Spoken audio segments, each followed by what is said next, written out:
Have you ever wondered why some ancient knowledge was so advanced it seems impossible? What would happen if humanity received knowledge from beings that didn't belong to this world? Could it be that humanity's incredible leap forward came from a mysterious intervention recorded in forbidden texts? The story of 200 angels who violated heaven's law to change human destiny might shock you. These weren't just any angels, they were the Watchers, and their rebellion unleashed consequences that echo through history to this very day. Let's dive deep into this mind-blowing mystery. Part 1. The Mystery of the Book of Enoch, the Hidden Document.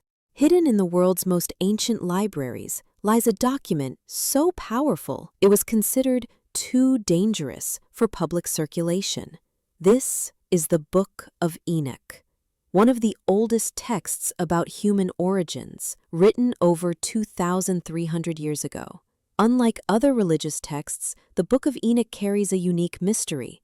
It was revered by many ancient religions as divine revelation and was even quoted in the Bible itself. But here's the kicker. It was excluded from most versions of the canonical Bible we know today. Enoch, the supposed author of this book, holds a unique position in religious history. According to the Bible, he was the only person taken to heaven by God without experiencing death. Enoch walked with God, and then he was no more because God took him away, as recorded in the Book of Genesis. For centuries, many believed the Book of Enoch was just legend. That changed completely when archaeological discoveries at Qumran revolutionized our understanding. The Dead Sea Scrolls, discovered in 1947, contained numerous passages from the Book of Enoch, confirming it existed at least from the 2nd century BCE. What's remarkable is that among thousands of scroll fragments found, the Book of Enoch appeared with the 3rd highest frequency, only after Psalms and Deuteronomy. This proves its special importance in ancient religious communities. Today, only the Ethiopian Orthodox Church officially accepts the Book of Enoch as part of their canon. They call it Enoch and consider it one of 81 books in the Ethiopian Bible. But why would such an important document be hidden from the public for centuries? The answer might lie in its too powerful content and too dangerous revelations. The book doesn't just tell stories, it reveals cosmic secrets, describes the structure of heaven and hell, and explains the origin of evil in ways that traditional religious authorities found uncomfortable. It names names, gives specific details about supernatural beings, and provides a roadmap to forbidden knowledge. When you read Enoch's detailed accounts of his journeys through the heavens, his conversations with archangels, and his visions of humanity's future, you start to understand why religious leaders might have been from someone who was given VIP access to heaven's inner workings. And what Enoch saw there would challenge everything we thought we knew about the relationship between heaven and earth. But why was such an important document hidden from the public for centuries? The answer might be more shocking than the content itself. Part 2. The Grigori. 200 Watcher angels and their failed mission. According to the Book of Enoch, in the early days of the world, God sent 200 special angels to earth with a crucial mission to watch over and protect humanity. They were called the Grigori, meaning the Watchers in ancient Hebrew. Unlike other angels, the Grigori were given free will, the ability to make their own choices. This might have been the most fateful decision in cosmic history. Leading this group was Azazel, described as an entity with superior power and absolute intelligence. Alongside him, Simjaza was considered the actual leader of the Grigori, the one who convinced the others to join the rebellion. The Book of Enoch meticulously records the names of all 200 angels, including figures like Barakajel, who taught astrology, Kakabal, master of astronomy, Izaziel, keeper of weather secrets, Erachiel, knower of earth's signs, and Shamsiel, expert on the sun. Each angel had their own specialty and unique power.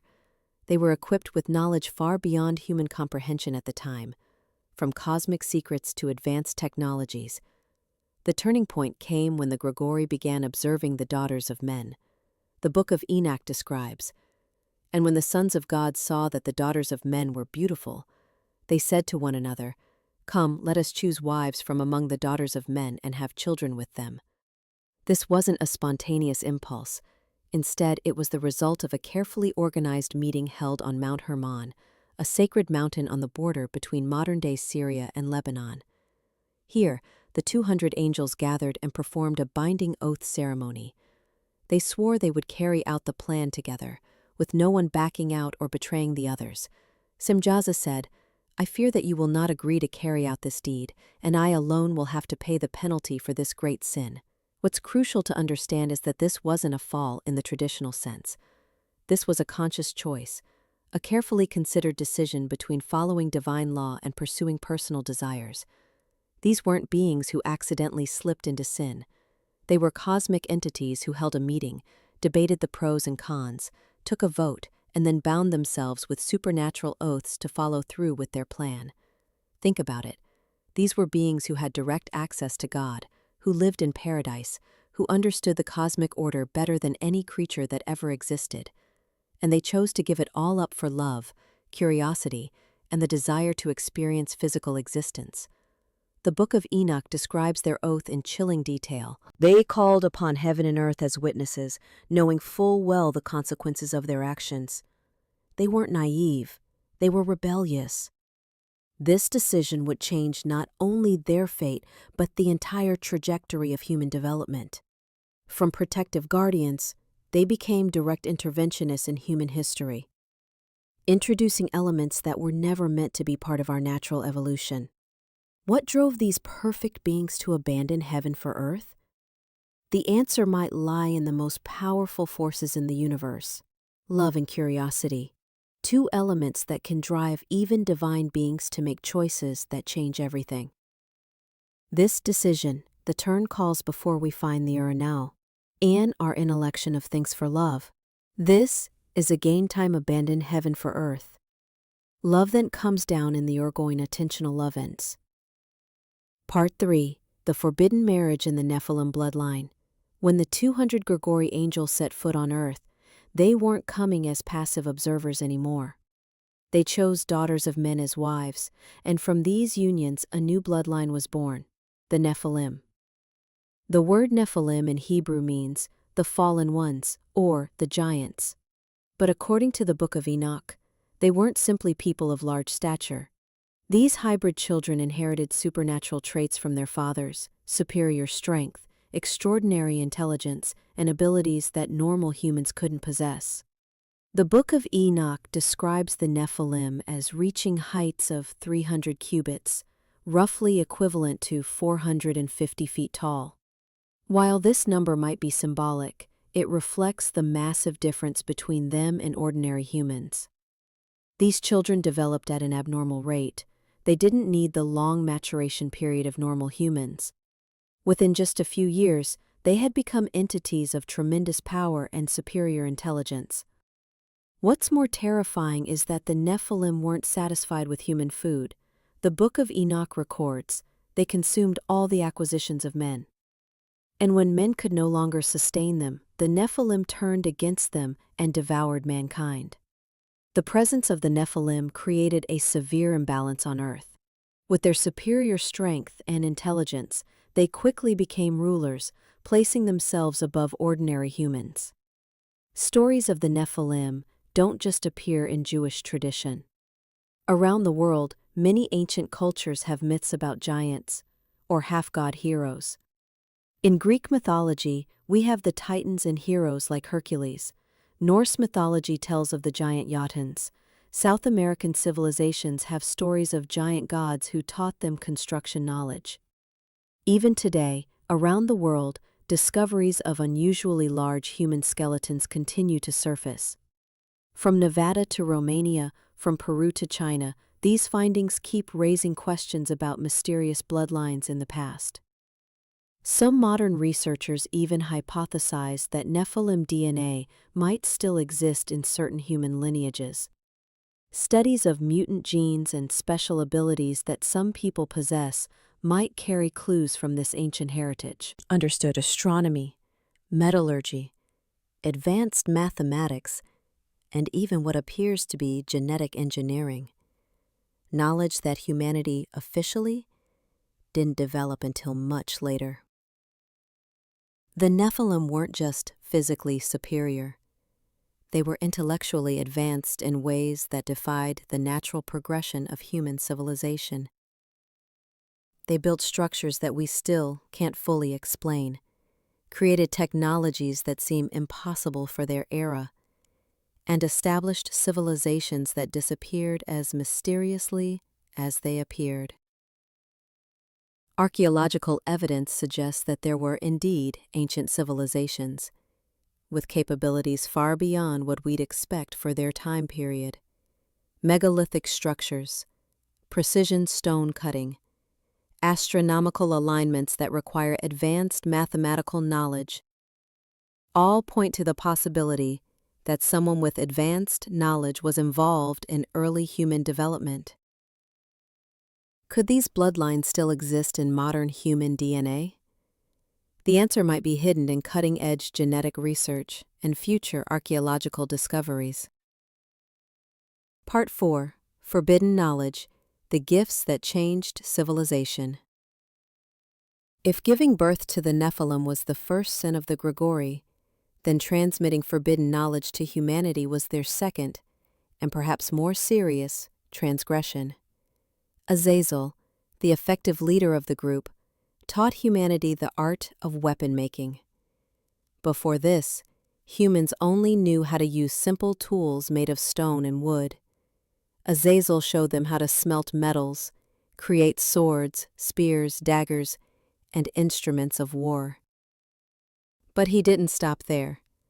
Azazel also transmitted the arts of jewelry making, cosmetics, and luxurious clothing. He taught women how to apply makeup, dye their eyebrows, and use precious stones and metals for beauty. These knowledge areas might seem harmless, but according to the Book of Enoch, they led to the emergence of vanity, jealousy, and social competition. Semyaza, considered the official leader of the Grigori, focused on transmitting knowledge of magic and sorcery. He taught humans how to use herbs, how to create curses and spells, how to communicate with spirits and supernatural entities. Barakijal opened up the world of astrology to humanity. He taught how to observe and understand the meaning of stars, how to predict the future through celestial positions. This knowledge laid the foundation for the development of astronomy and mathematics in ancient civilizations. Kokobel shared deeper secrets about constellations and astronomy. He didn't just teach observation, but how to understand the structure of the universe, planetary cycles, and their influences on life on Earth. Ezizel transmitted knowledge about weather and climate, understanding far beyond the normal observational capabilities of ancient humans, understanding the structure of the Earth's interior. This knowledge helped humans develop mining and natural resource utilization techniques. Shamsiel shared secrets about the sun. Not just observation, but understanding and using solar energy. Some modern researchers suggest this might be the origin of advanced energy technologies in ancient civilizations. Each angel had their own specialty. Some taught medicine and healing. Others transmitted knowledge of chemistry and metallurgy. Some guided construction and architectural techniques. What's remarkable is that this knowledge wasn't transmitted systematically or for educational purposes. It was shared as gifts to the women the angels favored, or as tools to increase power and influence. The result was the sudden appearance of advanced technologies and knowledge in human society, a quantum leap that should have taken thousands of years to achieve naturally. Consider this. Humans went from using stone tools to advanced metallurgy almost overnight. They jumped from basic astronomy to sophisticated understanding of celestial mechanics. They leaped from simple medicine to complex chemical knowledge. This wasn't gradual evolution. This was technological transfer on a massive scale. The knowledge included advanced mathematics that allowed for precise astronomical calculations, engineering techniques that enabled the construction of massive stone monuments, metallurgical skills that produced alloys we're still trying to understand today. Some of the knowledge was so advanced that we're only now beginning to understand it. Ancient texts describe flying machines, advanced weapons, communication devices, and even what sounds like genetic manipulation techniques. The most disturbing aspect wasn't just what they taught, but how they taught it. The knowledge came with no moral framework, no ethical guidelines, no consideration for consequences. It was raw power transferred to beings who weren't evolved enough to handle it responsibly. Imagine giving nuclear technology to medieval societies, or artificial intelligence to ancient civilizations. The Grigori essentially did exactly that. They gave cosmic-level knowledge to primitive humans without the wisdom to use it properly. The angels didn't just teach facts, they taught power. They showed humans how to manipulate matter, energy, and even life itself. But they failed to teach responsibility, restraint, or the ethical use of such capabilities. Was this knowledge truly a gift or a curse for humanity? The answer lies in the catastrophic consequences we're about to explore. Part 5. Catastrophic Consequences and the Great Flood. The knowledge the Grigori transmitted initially seemed like precious gifts, but they quickly became the source of every evil on Earth. Weapon-making techniques led to an explosion of violence and warfare. Humans began killing each other on an unprecedented scale. Conflicts were no longer small skirmishes but devastating wars. Sharp metal weapons. Knowledge of jewelry and cosmetics gave birth to greed, envy, and social competition. Women began competing with each other, leading to division in communities. The emergence of social classes based on wealth and appearance shattered primitive harmony. Magic and sorcery brought false worship and heretical religions. Humans began praying to evil forces, seeking power through forbidden methods. But most catastrophic was the behavior of the Nephilim bloodline. With their superior strength and violent nature, they became tyrants ruling the earth. They oppressed humans, seized property, and even began consuming human flesh when regular food became insufficient. The Book of Enoch describes, "And all the earth was corrupted through the works of Azazel. Ascribe all sin to him." Chaos and sin spread everywhere to the point where humans began crying out to heaven for help. This cry for help was heard by the archangels Michael, Gabriel, Raphael, and Uriel.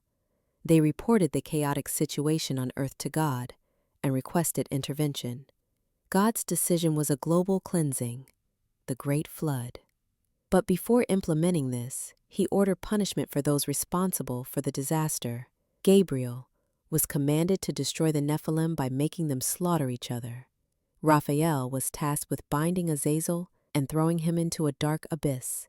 Michael was ordered to capture Semjaza and the other angels, imprisoning them in deep caverns beneath the earth. Uriel was sent to warn Noah about the coming great flood and guide him in building the ark to save the clean creatures. The great flood wiped out not just the Nephilim, but the entire civilization that had been corrupted by forbidden knowledge. The floodwaters cleansed the earth for 40 days and nights, carrying away everything that had been corrupted. The fallen angels were imprisoned in abysses, where they would await final judgment. According to the Book of Enoch, they will be held there until the end times. But here's what's chilling about this story. It suggests that the Great Flood wasn't just about human wickedness. It was about containing a cosmic contamination. The mixing of celestial and terrestrial elements had created something that threatened the very fabric of reality. The flood wasn't just punishment, it was cosmic surgery, removing a malignant growth that had infected the natural order. The imprisoned angels weren't just being punished, they were being quarantined, kept away from humanity to prevent further contamination. But did this cleansing truly completely erase their influence? The answer might not be as simple as we think, especially when we consider that some of their knowledge seems to have survived the flood and reappeared in post-flood civilizations. Part 6.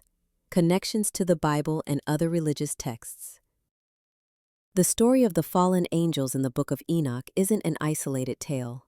It has deep connections to many passages in the canonical Bible and other religious texts.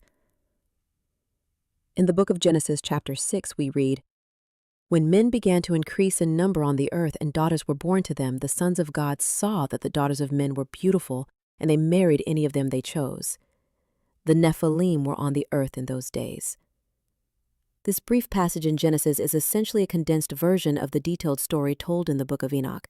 The fact that the canonical Bible mentions the Nephilim proves that the tradition about these entities has ancient origins and was widely accepted. The Book of Jude in the New Testament directly quotes from the Book of Enoch.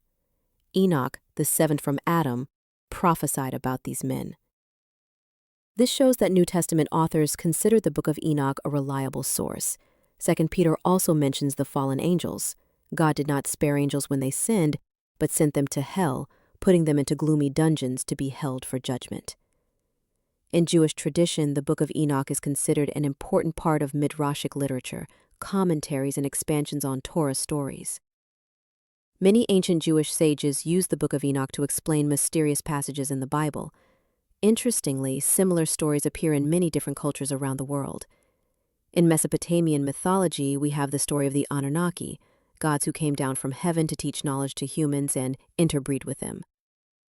Greek mythology tells of the war between the Titans and the Olympian gods, with the Titans later imprisoned in Tartarus, similar to the Grigori being imprisoned in abysses. In Hindu culture, there are stories of devas and asuras, divine entities who could choose the path of good or evil. Some asuras fell and became forces opposing divine order. Even in Celtic and Norse cultures, we find stories of beings from other worlds coming and interfering in human life, sometimes bringing benefits, sometimes causing disasters. Why do similar stories appear in many different cultures, even cultures that had no direct connection to each other? This suggests that there might have been some actual event that was remembered and passed down through generations, though possibly modified according to local culture. The universality of these themes, divine beings interacting with humans, hybrid offspring, forbidden knowledge, divine punishment, suggests something more than mere coincidence. These aren't just religious stories. They might be cultural memories of actual historical events that were so significant they became embedded in the collective consciousness of humanity across different continents and civilizations. Part 7. Why was the Book of Enoch exclusive? If the Book of Enoch had such importance and credibility, why was it excluded from the canonical Bible? The answer lies in the complexity of the canonization process and the political religious considerations of the era. In the early centuries of Christianity, deciding which books to include in the Enoch canonical Bible wasn't a simple process. Early churches had to deal with hundreds of different religious texts, from books considered sacred to forged works. One main reason was that the content of the Book of Enoch was considered too powerful and difficult to control.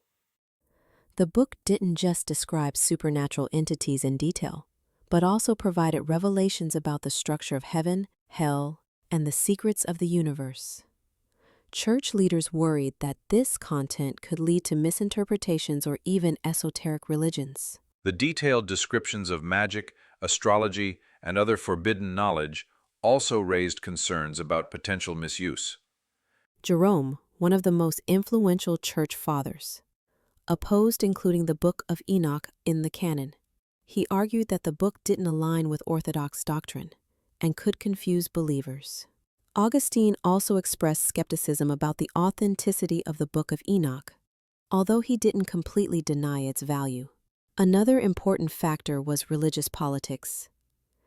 When Christianity became the official religion of the Roman Empire, standardizing doctrine became urgent. Books with too extreme or difficult to understand content could cause division in the community of believers. Interestingly, the Ethiopian Orthodox Church, one of the oldest Christian churches, still keeps the Book of Enoch as part of their canon. This shows that the decision to exclude the Book of Enoch wasn't global and was based on local considerations. The book was essentially too dangerous for mass consumption.